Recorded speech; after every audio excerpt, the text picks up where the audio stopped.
Welcome to the English Corner. I hope so you're all doing good. This is lecture 2 pronoun and this is part 4 and lecture number 2 pronoun का मतलब ये है कि part of speech में noun के बाद pronoun होता है. मैंने part of speech के बारे में जो आपको lecture दिया था उसमें pronoun था. That's why I consider it lecture 2 pronoun, and as you know that pronouns are word जो कि आपको नाउन की जगह पर नज़र आते हैं. इनका एक्शन जो होता है वो इंस्टेड ऑफ नाउन होता है, इन द प्लेस ऑफ नाउन होता है, यानी कि किसी भी जगह, किसी भी चीज़ और किसी भी शख्स के नाम की जगह हम कुछ वर्ड्स को यूज़ करते हैं.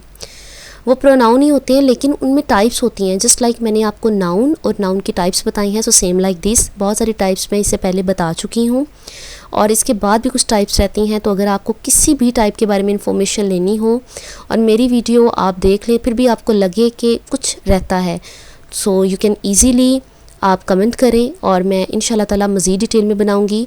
2 to 3 मिनट्स की वीडियो बनाने का मकसद सिर्फ ये होता है कि अगर आपके पास टाइम कम है तो आपको उस कम टाइम में एक इन्फॉर्मेशन मिल जाए. डेमोन्स्ट्रेटिव प्रोनाउन के बारे में आज हम सीखेंगे. ये प्रोनाउन की एक टाइप है demonstrative. First of all it is very important to understand what is the meaning of pronoun. Words instead of name और in the place of name और नाउन. डेमोन्स्ट्रेटिव मीन इंडिकेटरी, यानी कि किसी चीज़ की तरफ इशारा करना, पॉइंट आउट करना, और उर्दू में इसमें इशारा भी कहते हैं. अगर आपको याद हो, आपने मेरी 10 सीरीज़ देखी हो, टेंसेस के बारे में थी, उसमें मैंने आपको एक एक टेंस की उर्दू बताई थी. But in noun series and the pronoun series मैंने आपको इस तरह से एंटरटेन नहीं किया कि मैं आपको इनके उर्दू में भी नाम बताऊं. उसकी भी एक रीज़न है. वो ये रीज़न है कि फिर इंसान हमेशा इंग्लिश में कम समझता है, उर्दू में उसका मतलब ज़्यादा समझता है. सो दैट्स वाई मैं आपको सिर्फ यूं ही बता रही हूँ, लिख कर यहाँ पे नहीं बता रही, लेकिन इसका उर्दू में मतलब जो बनता है इसमें इशारा बनता है, यानी कि to point out something, to indicate something. And in the very simple words, these pronouns used to point to something specific within a sentence.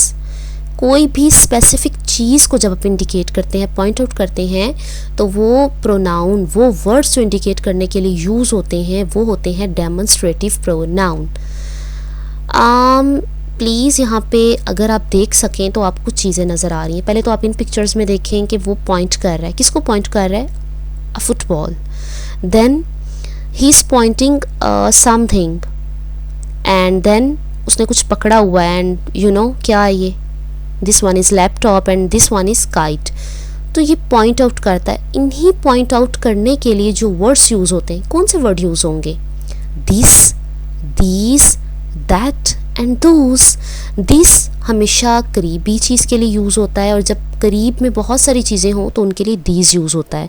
Mean this is singular and these for plural. ये nursery और prep में पढ़ाया जाता है. That for those things जो कि हमसे दूर होती हैं, और प्लूरल में चीज़ें दूर हों तो वो दोज होती हैं. जी यही चारों डेमोन्स्ट्रेटिव प्रोनाउन है and it is very simple.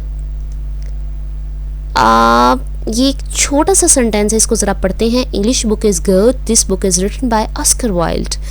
English की बुक तो बड़ी अच्छी है और ये किताब किसने लिखी है? ऑस्कर वाइल्ड ने. ये किताब, this book, this word this is demonstrative pronoun. That one is my dress. Those birds are wild. So these are 4 words are demonstrative pronoun. कहाँ कहाँ यूज़ होंगे इसका क्लियरली समझ आ रहा है. सिंगुलर के लिए this and these जब चीज़ करीब हो, and these for plural.